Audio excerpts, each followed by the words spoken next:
The first time Alaric saw Serafina, it was as though the entire world fell silent, pausing in reverence for the moment their eyes met. The setting was a wedding reception, crowded with laughter, glasses clinking, and the hum of 100 conversations.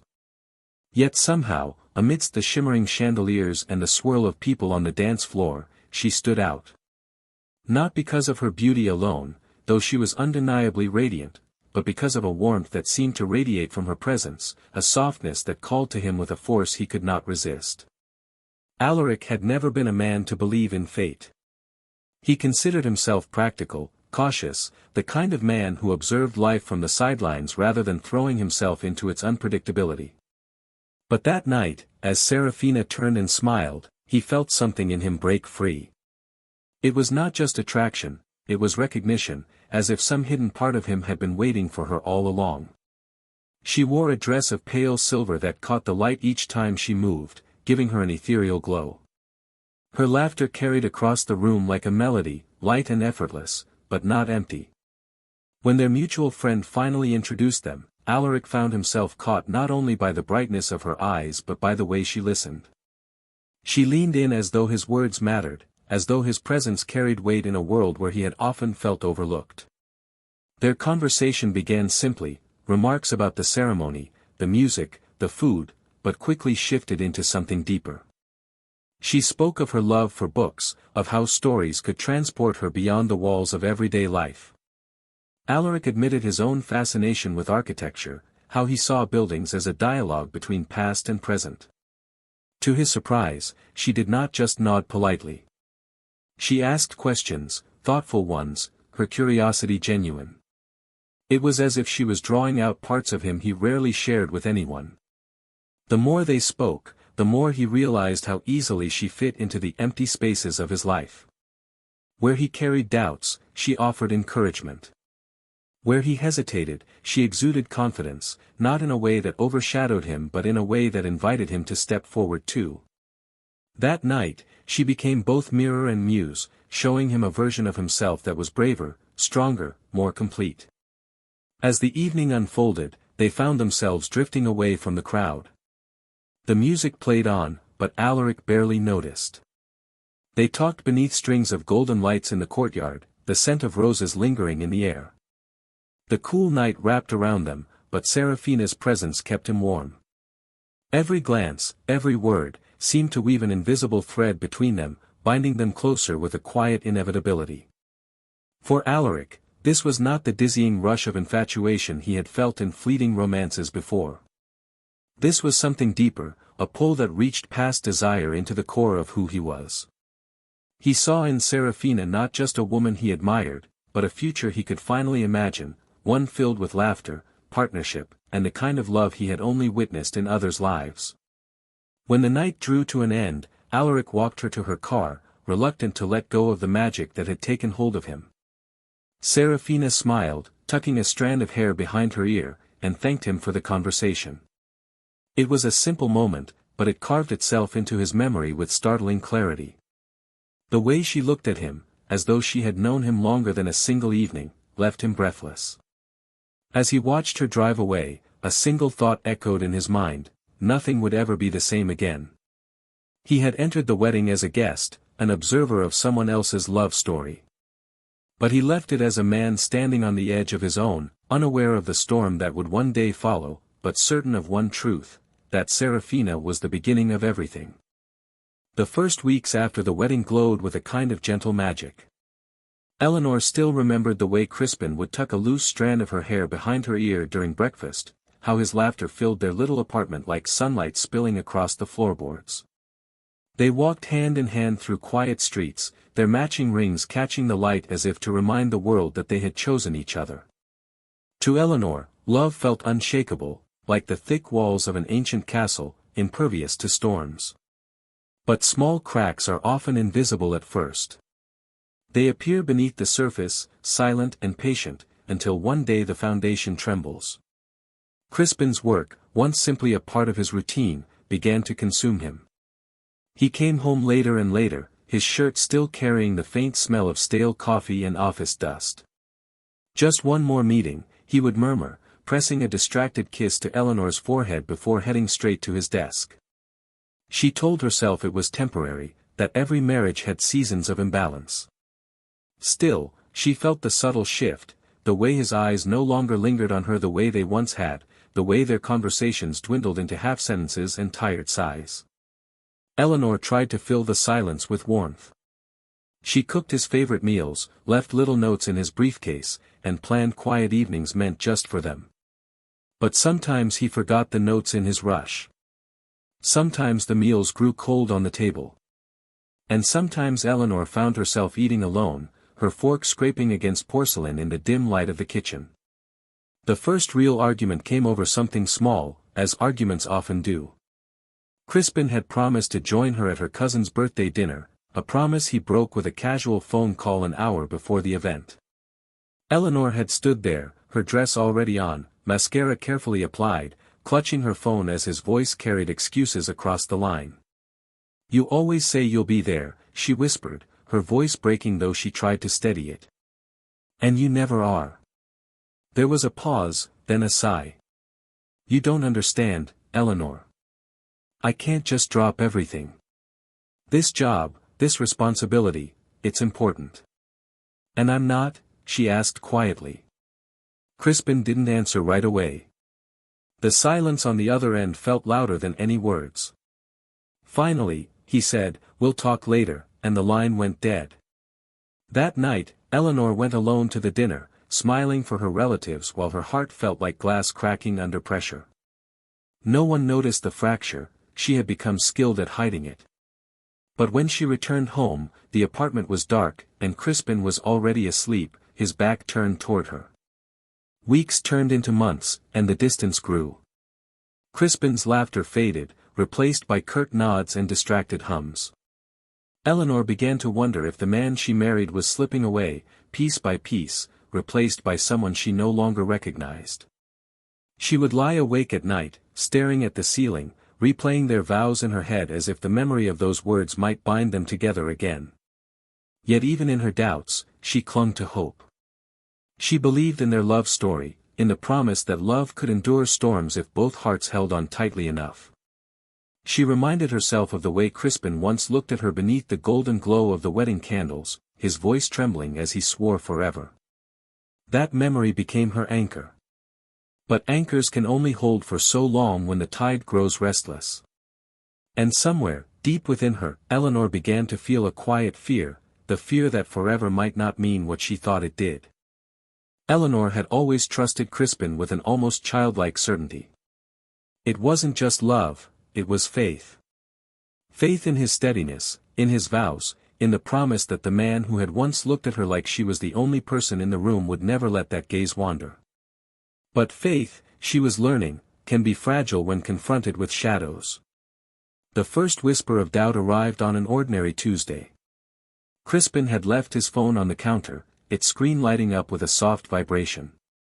Eleanor wasn't the sort of woman to pry, she valued privacy, even within marriage. But the name glowing across the glass stopped her mid-step. Isolde. It wasn't a colleague she recognized, nor a family member. The name, uncommon and oddly lyrical, felt like it didn't belong in their life. The message preview was even more unsettling, "Can't stop thinking about last night. When can I see you again?" Her breath caught. For a moment she stood frozen, staring at the phone as if it might explain itself. Surely there had to be some mistake. A misunderstanding. A joke. Something innocent. But when she picked it up, her hands trembling, she saw more. Dozens of messages. Threads of conversation filled with longing, confessions, and intimacies that did not belong to her. Her heart pounded so loudly it seemed to echo in the room. She scrolled, each word cutting deeper than the last. "You make me feel alive. Eleanor doesn't understand me the way you do. Last night was perfect." She set the phone down as though it burned her. For several minutes she simply sat at the kitchen table, staring at nothing, her ears filled with the rush of her own pulse. The walls felt closer, the air heavier, as though the entire apartment had shifted into unfamiliar territory. When Crispin returned home later that evening, she didn't confront him, not yet. Instead, she studied him as though seeing him for the first time. The loosened tie, the faint smell of perfume that wasn't hers, the distracted smile that never quite reached his eyes. It was all there, signs she had been too trusting, too hopeful to notice.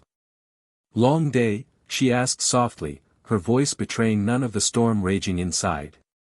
"The usual," he muttered, brushing past her to hang his jacket. "Meetings, paperwork. You know how it is." Eleanor nodded, but inside her chest, something cracked wide open. The following days blurred into a surreal masquerade. She laughed when she was supposed to, prepared dinner as always, and listened to his half-hearted stories about the office. But in her private hours, she replayed the messages over and over, each one a dagger reminding her that the man she had married was already slipping into another woman's arms. Her doubt transformed into quiet observation. She began to notice the way he guarded his phone now, keeping it face down on the table or slipping it into his pocket whenever she entered the room. The way he showered immediately upon returning home, as though to wash away traces of a life she wasn't allowed to see. The way he avoided her gaze, his once constant affection replaced by polite detachment. One night, unable to hold it in any longer, Eleanor asked the question directly. They sat at the dinner table, half-finished plates between them, silence stretching like a wall. "Crispin," she began, her voice steady though her hands shook beneath the table. "Who is Isolde?" For a moment, he froze. Just a flicker, but she saw it. Then he leaned back, his expression carefully composed, too careful. "She's just a colleague." "Why?" "A colleague who texts you at midnight about how she can't stop thinking about last night." Eleanor's voice cracked, but she pressed on. "Do you think I'm blind?" The air between them thickened. Crispin's jaw tightened, his fork clattering against the plate. "You went through my phone," he snapped, his voice rising. Her eyes filled with tears, but she didn't look away. "I didn't go looking. It was there. In front of me." "Crispin, tell me the truth." For a heartbeat, she thought he might break, confess, apologize, reach for her hand the way he once did. But instead, he stood abruptly, pushing his chair back with a screech. "I don't have to explain myself to someone who doesn't trust me," he said coldly. Eleanor sat in silence long after he stormed out, the door slamming like a final judgment.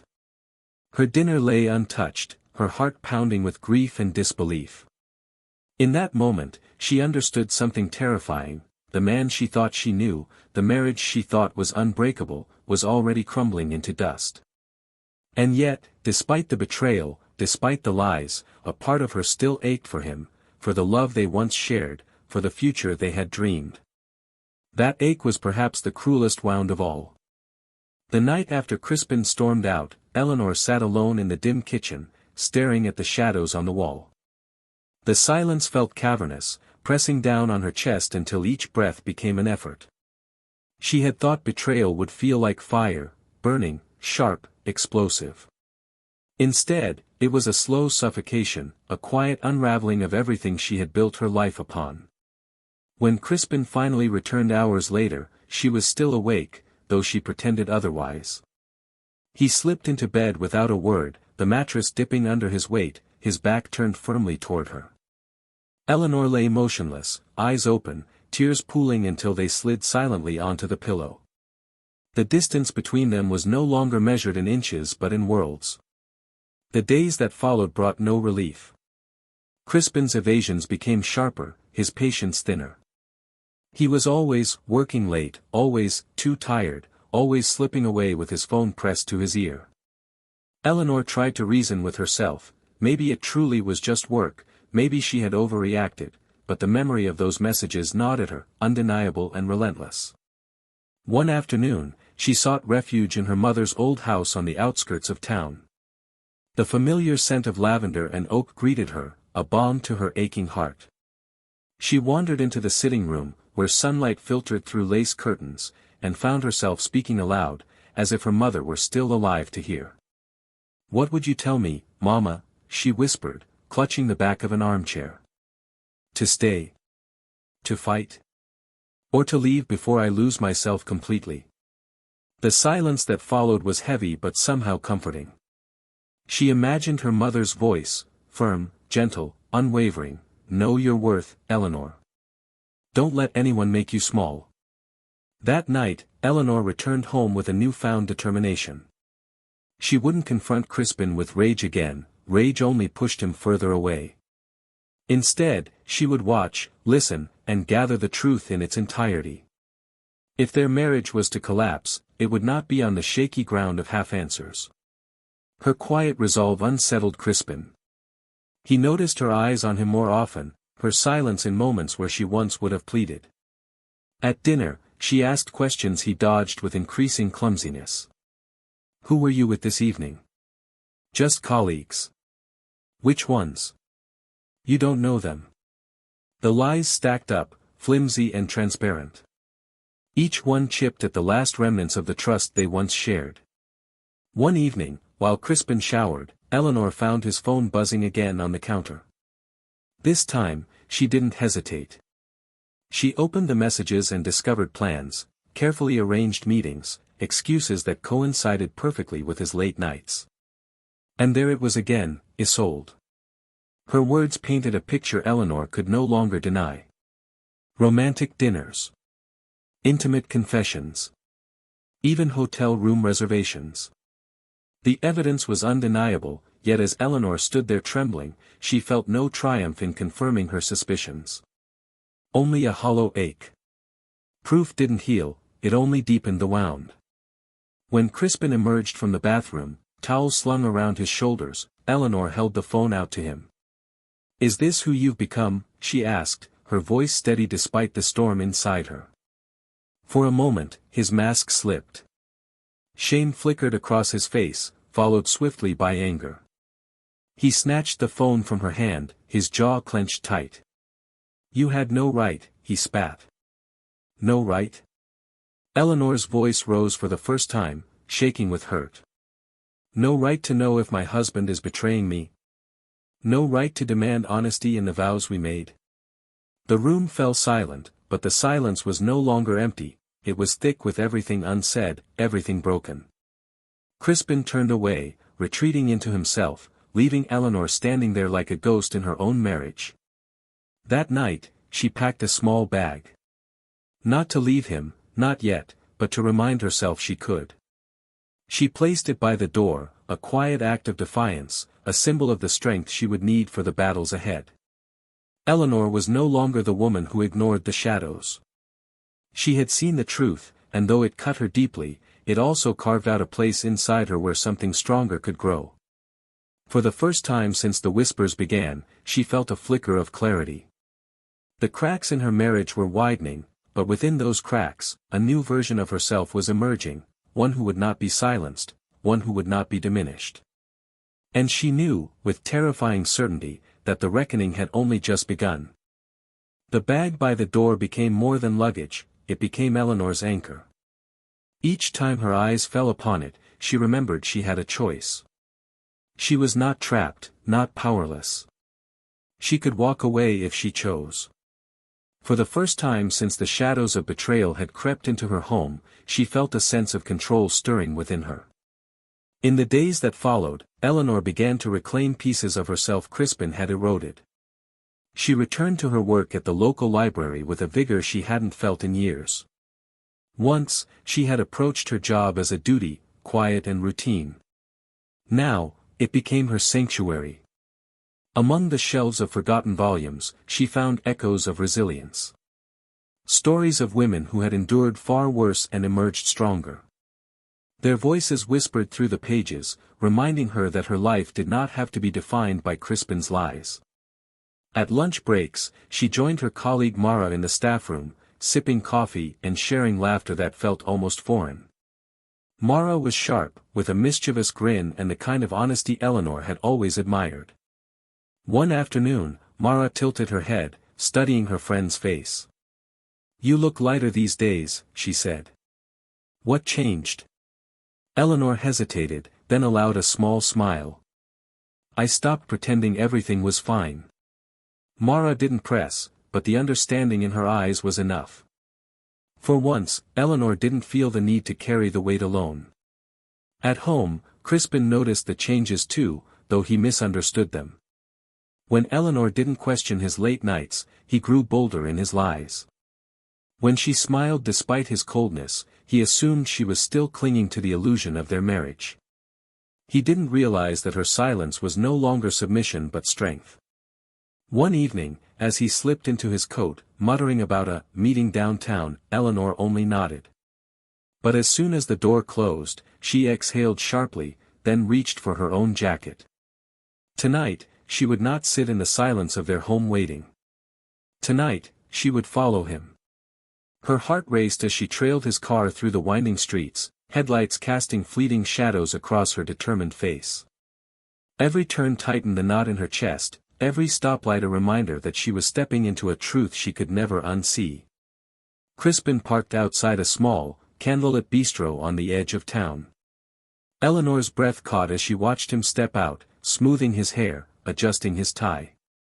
Then came Isolde. Tall, elegant, with laughter spilling from her lips as she greeted him. The two embraced as though no one in the world existed but them. Eleanor gripped the steering wheel, her knuckles white.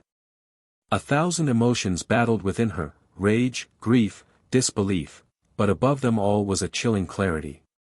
The marriage she had fought to protect was already gone. She had not lost him tonight, she had lost him long ago. Tonight only confirmed it.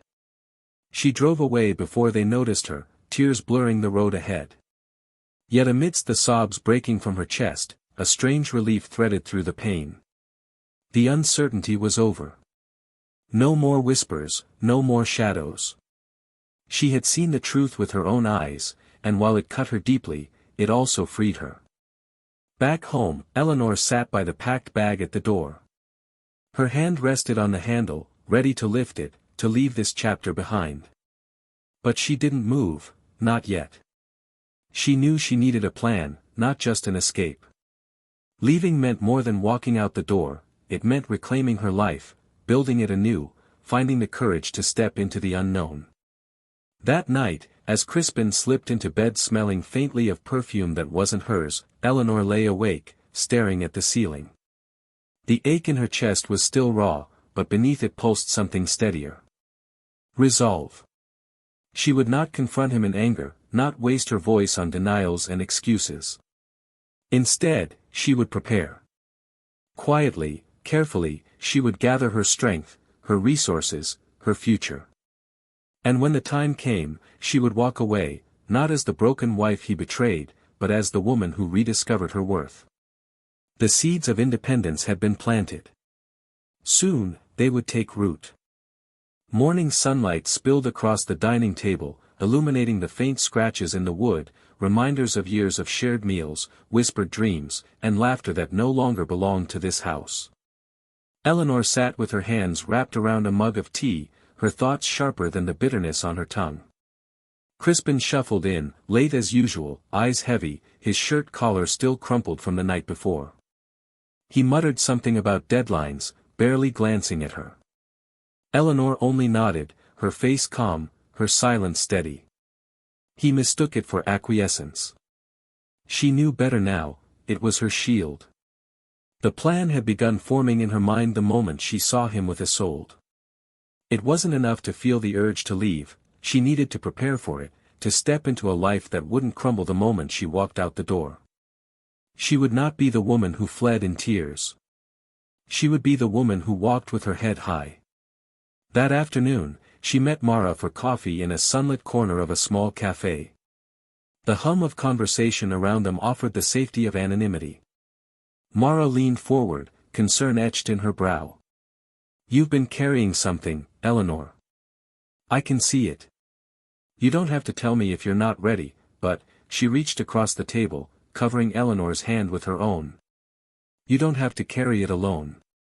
The dam broke, but not in a flood, more like a careful stream. Eleanor didn't spill every sordid detail, but she told Mara enough. About the messages. About the lies. About the woman whose name now haunted her. Mara's eyes hardened, her voice low and fierce. You don't deserve this. And you sure as hell don't need to stay in it. I know, Eleanor whispered. The words trembled, but they were true. I need to be smart. If I walk away, I want it to be final. No crawling back, no second chances for him to destroy me again. Mara squeezed her hand. Then you'll plan. And when you're ready, you'll go. And I'll be here when you do. For the first time in weeks, Eleanor felt the weight on her chest lift. She wasn't as alone as she'd believed. That night, after Crispin drifted into a perfumed sleep, Eleanor sat at her desk with a notebook. She began listing what she needed: a bank account in her own name, a safe place to stay, a lawyer's number. Practical steps that made the abstract idea of leaving feel tangible. Every word she wrote down was like a brick laid in the foundation of her freedom. Crispin, oblivious, grew bolder. He returned home later, sometimes not at all, his lies sloppier, his disdain more obvious. He no longer bothered to hide the way he shielded his phone, or the faint smile that played across his lips when he thought of her, Isolde. He believed Eleanor too fragile to act, too dependent to leave.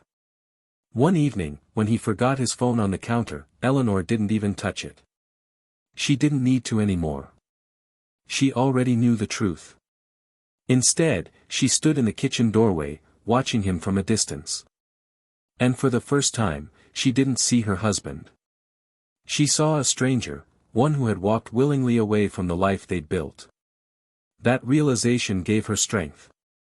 In the weeks that followed, Eleanor began weaving her escape in silence. She transferred small sums of money into the new account, unnoticed by Crispin. She sorted through her belongings, packing what she would take into discreet boxes she stored at Mara's house. Piece by piece, she was dismantling the life they shared, not in rage but with a quiet precision that Crispin would never suspect. Every evening, she played her part, smiling faintly, asking polite questions, nodding through his half-truths. And every evening, he believed he had won, that she was too broken to fight back. He didn't see the strength growing behind her calm eyes. He didn't know she was already building a world where his presence no longer mattered. And one day soon, she thought as she zipped up the hidden suitcase under her bed, he would wake to find her gone, not just from the house, but from his life. Eleanor didn't need to expose him with shouts or fury. The greatest revenge, she realized, would be her silence as she walked away, leaving him with nothing but the echo of the vows he had broken. Crispin had grown careless. Perhaps it was arrogance, perhaps the intoxication of his affair, but his lies no longer even attempted finesse. He came home at dawn reeking of cologne that wasn't his excuses riddled with holes so large a child could see through them.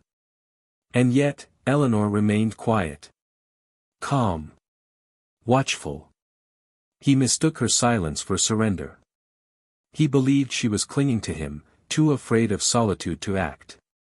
He paraded his disdain in the small cruelties, forgotten anniversaries, dismissive laughs at her questions, evenings where he scrolled through his phone while she sat across the table, invisible.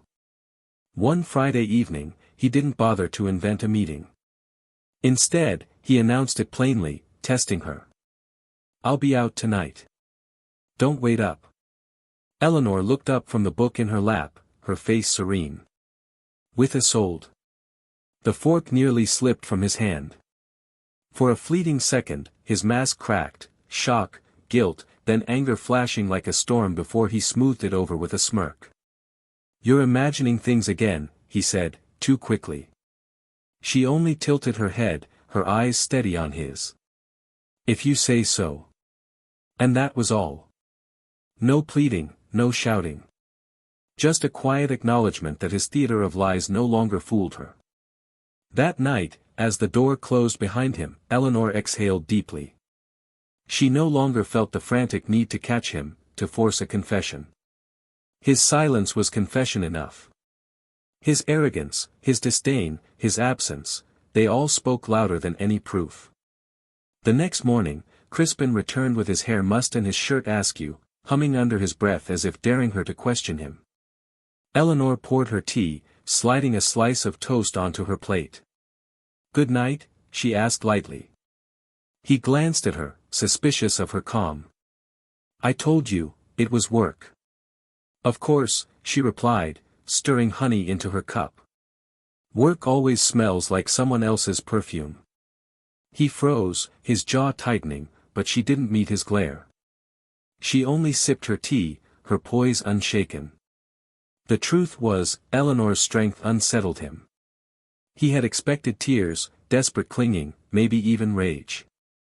But this quiet composure, this unbothered certainty, it unnerved him. He couldn't read her anymore, couldn't predict her steps. That week, Eleanor began setting the final pieces of her plan into motion. She scheduled an appointment with a lawyer Mara had recommended, slipping away one afternoon under the pretense of errands. Sitting across from the woman in the sharp navy suit, Eleanor felt a strange mix of dread and relief as the legalities unfolded. Division of property, financial independence, dissolution of vows.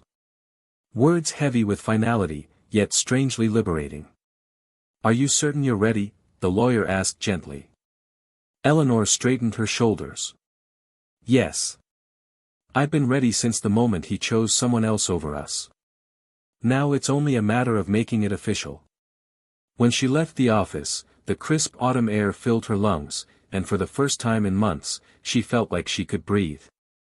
At home, Crispin noticed little changes: documents missing from the desk, Eleanor's clothes fewer in the closet, a bank statement he couldn't quite account for. His suspicion grew, but he dismissed it, too sure of his control. One evening, though, he confronted her. "Have you been moving things?" he asked, eyes narrowing. Eleanor set down her glass of water, her expression calm. "I've been preparing," she said simply. "For what?" "For life after you." His face darkened, fury flashing in his eyes. "You wouldn't dare." But she only smiled faintly, her gaze unwavering. "You've mistaken me, Crispin. I'm not the woman who waits for scraps of your attention anymore." He sputtered, searching for words, but found none. For once, the silence belonged to her.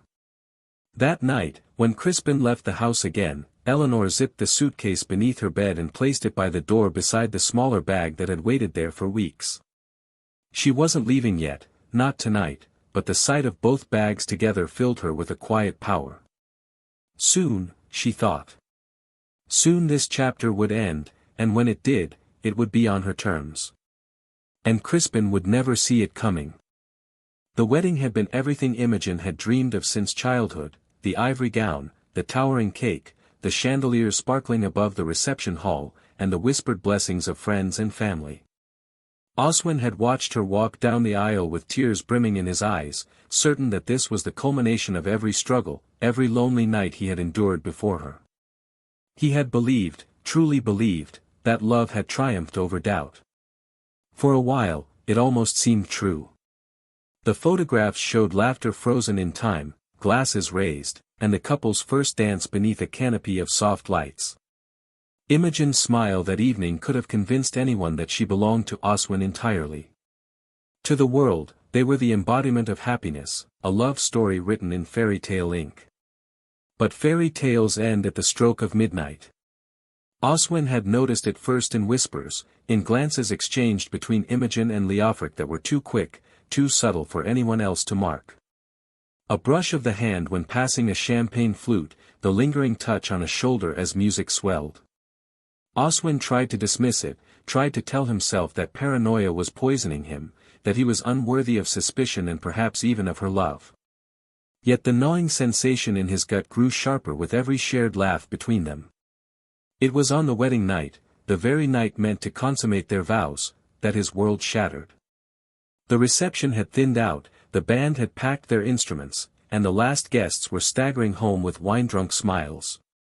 Oswin had gone upstairs to their bridal suite, nerves fluttering with anticipation, rehearsing the words he would whisper to his bride as they stepped into the sacred threshold of forever. But when he opened the door, he found the bed empty. A faint murmur drifted from the adjoining room, hushed voices that froze his blood. He moved closer, each step heavier than the last, his pulse thundering in his ears. The door creaked open, revealing what no groom should ever witness. There, in the dim glow of the lamplight, stood Imogen and Leofric, locked in an embrace that mocked the sanctity of everything Oswin had just vowed. Her veil lay discarded on the floor, her lips pressed hungrily against the man who had been introduced as nothing more than a friend. The betrayal was raw, unashamed, as if Oswin's existence no longer mattered. For a long moment, he could not breathe. The sight was both surreal and devastating, as though time itself had shattered into shards that cut his soul. His chest constricted, his body trembled, yet his voice, when it emerged, was low, hollow, and edged with disbelief. Imogen. Her name fell into the silence like a curse. The embrace broke. Imogen turned, eyes wide, lips still swollen with the echo of another man's kiss. Leofric stepped back, guilt flashing only briefly before hardening into something unreadable, defiance, perhaps, or shame he refused to carry. Oswin, Imogen began, but the words faltered, splintered by the enormity of her betrayal. Oswin felt the weight of every vow they had spoken just hours earlier pressing down on him, suffocating. To have and to hold, in sickness and in health, forsaking all others. The promises unraveled, worthless now, threads of a tapestry torn apart by their hands. You swore to me, he whispered, voice breaking. Before God. Before everyone we love. Tears pooled in her eyes, but whether they were for him or for herself, Oswin could not tell. His heart, once overflowing with hope, now felt hollow, like a cathedral gutted by fire. In that moment, he knew the truth with painful clarity: the marriage had died before it had even begun. Oswin stumbled backward from the doorway, his breath ragged, the world tilting beneath his feet. The sight of Imogen and Leofric together had carved itself into his mind with the permanence of a scar. Every heartbeat echoed with the image, her veil on the floor, her lips on another man's mouth, the vows she had spoken reduced to ash. He wanted to scream, to rage, to tear the room apart until nothing remained but rubble that matched his insides. But instead, silence pressed down on him like a suffocating shroud. His voice had abandoned him, as though grief had stolen even that. Imogen reached out, her hand trembling, but Oswin flinched away before she could touch him. Don't, he said, barely louder than a whisper, but sharp enough to slice through the air. Leofric stood rigid, jaw clenched, his posture taut with unspoken words. Guilt flickered briefly in his eyes, but it vanished as quickly as it came, replaced by the stubborn silence of a man unwilling to beg forgiveness. Oswin hated him for that, hated him for the arrogance of betraying a friend and then standing as though he were justified. I can explain, Imogen began, her voice breaking. But Oswin could not bear it. There is nothing you can say, he answered. Nothing. The room seemed smaller now, closing in, walls pressing against him. His chest burned as he turned away, his legs carrying him down the corridor in a blur. He did not remember how he got outside, only that the cool night air hit his face like a slap. The music of crickets, the distant laughter of stragglers leaving the celebration, all of it felt cruel, mocking the ruin of his world. He walked aimlessly into the night, his thoughts a whirlwind of disbelief. How could she? On this night, of all nights? With him? Every question clawed at his chest, but no answer came. There was only the hollow ache of betrayal, a void where love had once lived. Oswin found himself on a bench outside the grand hall, the echoes of the wedding fading behind him. His suit, once pristine, now felt suffocating, as though the very fabric had betrayed him too. He buried his face in his hands, his body trembling. For the first time in years, he allowed himself to cry. The tears came hard and unrelenting, carving hot trails down his cheeks. He had thought he was strong, thought he could endure anything life threw at him, but this was a wound that cut deeper than flesh, deeper than bone. It pierced the soul. Memories flooded him without mercy. Imogen's laughter the first time they met. The way her eyes had lit up when he proposed. The promises whispered late at night when they spoke of forever. Each recollection now felt like a dagger twisted in his chest. How easily she had cast them aside.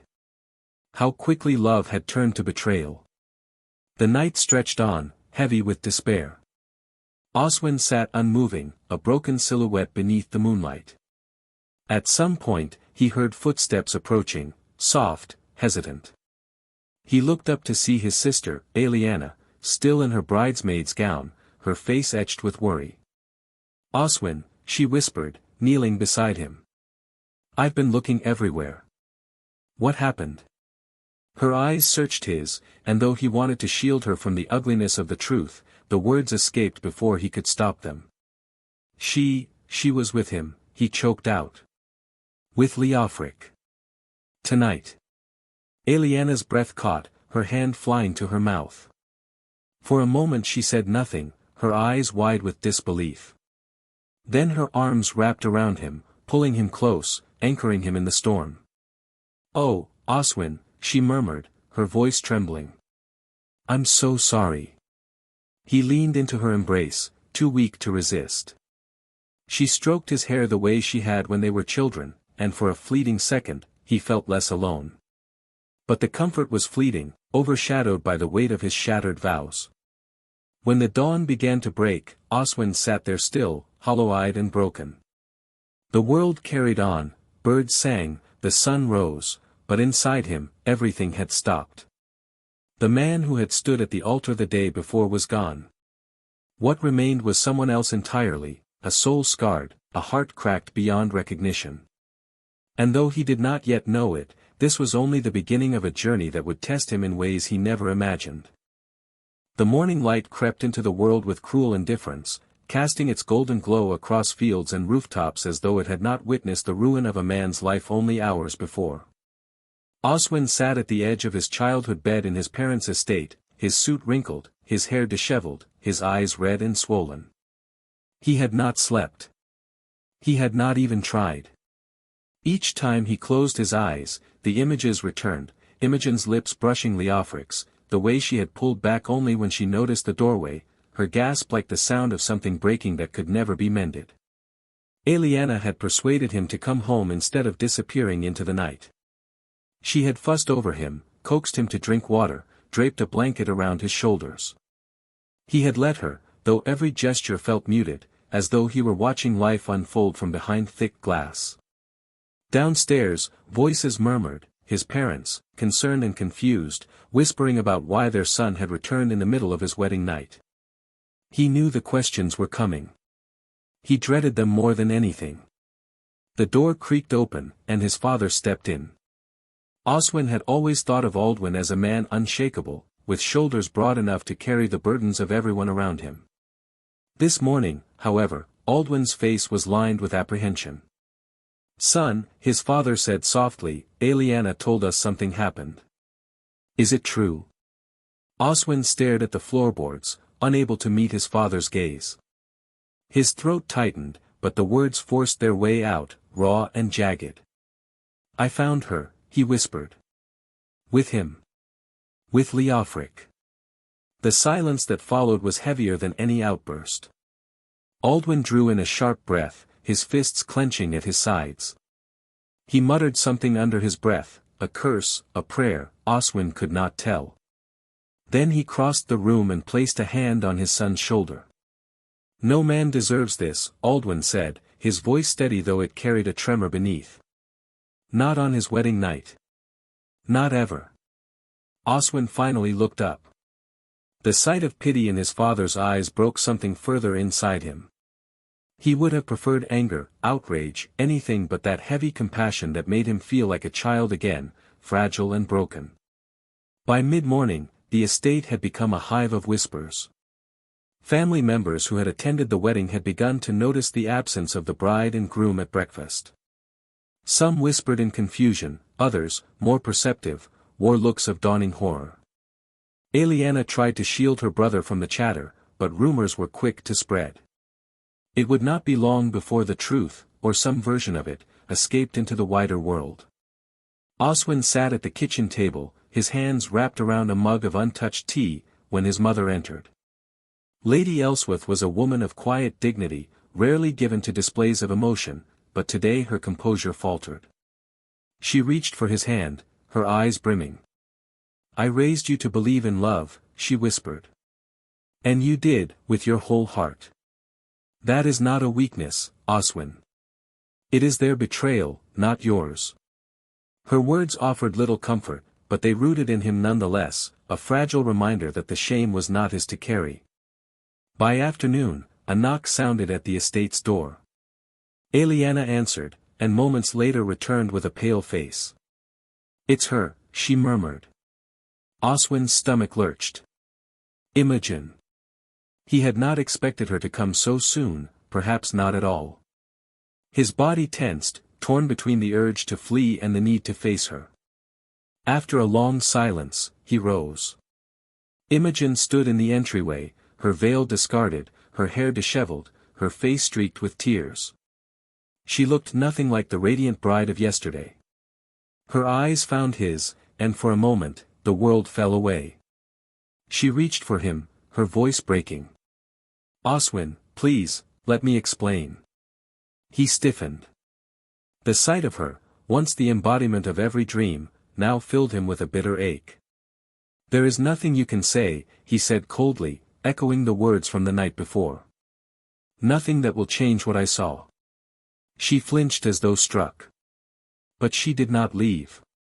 Instead, she fell to her knees, her sobs echoing through the hall. His family stood frozen, caught between fury and pity. Aldwin turned away, unable to watch. Eliana clenched her fists, rage flashing across her face. Oswin, however, felt only exhaustion. He looked down at the woman he had married mere hours ago and saw not the partner he had dreamed of, but a stranger. And though his heart still bled for her, another part of him whispered the first words of acceptance: "It is over." As he turned away, leaving Imogen weeping on the stone floor, Oswin realized the path ahead would not be one of reconciliation. It would be one of survival. In the days that followed, Oswin moved through life as though he were drifting underwater, each sound muffled, each sight distorted. He could feel the weight of every glance, every whisper that rippled through their town like wildfire. The wedding that had promised a lifetime of joy had become the scandal of the season, and his name was tangled in every conversation, every hushed voice. Some said the bride had simply gotten cold feet. Others claimed Leofric had been her true love all along and Oswin a poor stand-in. The cruelest whispers suggested he had been blind, that anyone could have seen the storm coming except him. None of it mattered, every version carried the same truth: his vows had been broken, his trust shattered, his pride left bleeding. Oswin avoided the town square, avoided the tavern where once he had shared laughter with friends. Even the church bells that had rung so joyously on his wedding day now felt like mockery. Instead, he spent long hours wandering the forest paths near his family's estate, the silence of the trees offering a refuge from the clamor of gossip. Leofric had vanished. Some said he had fled north, ashamed or perhaps defiant, unwilling to face the wrath of the community he had betrayed. Others whispered that he had been seen boarding a ship at dawn, escaping across the sea. Oswin cared little for where he had gone. What gnawed at him was the silence, the absence of confrontation, the lack of apology. It left the wound festering, unanswered. Imogen, however, lingered like a shadow. She wrote letters, each one stained with her tears, begging for forgiveness, swearing it had been a mistake born of confusion, not betrayal of the heart. Oswin read none of them fully. He burned the first, left the second unopened, and finally gave the rest to Eliana to deal with. To hear her name spoken was pain enough, to hear her words was unbearable. But even as he sought solitude, life would not allow him to vanish. One morning, Aldwin entered his chamber, stern as a commander but gentler than his usual self. "You cannot let them define you, son," he said. "If you hide, you let their whispers become your truth. You must show them you are more than this." Oswin clenched his jaw. "And what am I now? A fool? A broken groom?" "You are still Oswin," Aldwin replied firmly. And you will not let betrayal be the end of your story. The words lodged in his chest. He wanted to believe them, but believing required strength he was not sure he possessed. It was Aliana who nudged him toward life again. One evening, she insisted he join her at the training grounds where they had once sparred as children. The sword felt heavy in his hand at first, his grip clumsy, his movements slow. But as the minutes passed, the rhythm returned, the clash of steel, the burn of muscle, the rush of air. For the first time since that night, he felt something other than grief. He felt alive. You fight as if the world itself betrayed you, Aliana teased, blocking a swing with a grin that carried both sympathy and challenge. Perhaps it has, he said, breathless. Then fight back, she replied simply. And he did. In the days that followed, he returned to the training yard, each strike of his blade a release of anguish, each bead of sweat a small reclaiming of himself. Soon, he returned also to his studies, to the duties at his father's side, to the friendships he had neglected. Though whispers still followed him, he learned to walk through them, no longer shrinking beneath their weight. One afternoon in the marketplace, as he helped Aliana carry goods, an older merchant clapped him on the shoulder. "Keep your head high, lad," the man said kindly. "We've all been fools for love. But few find the courage to stand again as you have." It was a small gesture, but it stirred something within him. Perhaps the world had not written him off entirely. Perhaps there was still a place for him beyond betrayal. As the weeks turned to months, Oswin felt the first fragile threads of strength knitting through his soul. The wound had not healed, perhaps it never would, but it no longer bled uncontrollably. He had survived the whispers, the shame, the hollow nights. And survival, he realized, was the first step toward something greater. What that something was, he did not yet know. But for the first time since his vows had turned to ash, Oswin felt the faint stirrings of possibility. Seasons shifted. The sharp sting of winter melted into spring, and with it, the harshest edges of Oswin's grief began to dull. Though the scar remained, he carried it with less shame and more acceptance. It no longer defined him, it simply marked him as one who had loved deeply and suffered deeply. In town, the whispers gradually quieted. New scandals rose, new stories spread, and Oswin's tragedy became yesterday's tale. When his name surfaced, it was no longer with ridicule but with quiet respect. He had not collapsed into ruin as some expected. He had endured. Oswin spent his days between duties at his father's estate, training in the yard, and walking long stretches of countryside. These walks, once haunted by memories, became a form of healing. The world carried on, indifferent yet steady, the rivers flowing, the trees blossoming, the skies shifting from dawn to dusk. Nature reminded him of something simple, that endings, however brutal, were never final. Life always continued. Imogen's letters stopped. Her family moved her to another region, and though she had begged for forgiveness in the beginning, eventually even her voice faded from his life. He no longer felt fury when he thought of her, only a quiet sadness for what might have been, and a certainty that their paths were not meant to stay entwined. Leofric never returned.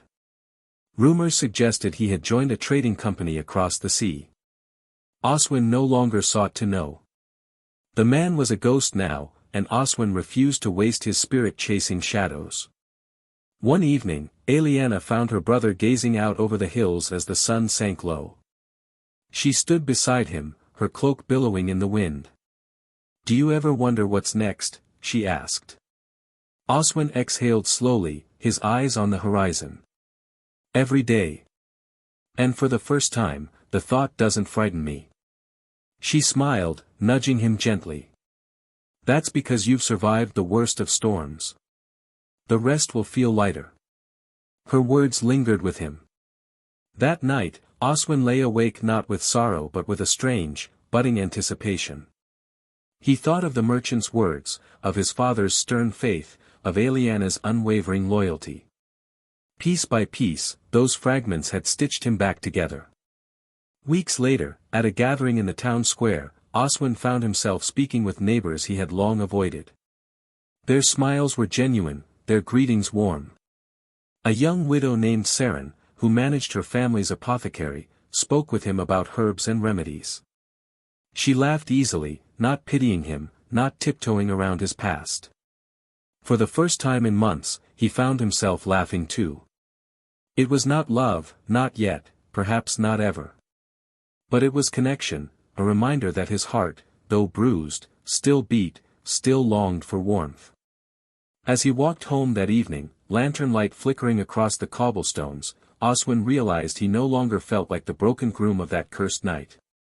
He felt like a man who had been tested by fire and stepped out alive. Not unscathed, but stronger. The betrayal would always remain a part of his story, but it was not the ending. It was the middle. The ending was yet unwritten, waiting for him to claim it. At dawn the next morning, Oswin stood on the hill behind his family's estate, watching the sun rise over the horizon. The light spilled across the valley, chasing away the shadows, bathing the world in gold. For the first time since his vows had shattered, he did not look backward. He looked forward. And in that moment, he knew, his life was not defined by the night he lost everything. It would be defined by what he chose to build from the ashes. The dawn belonged to him.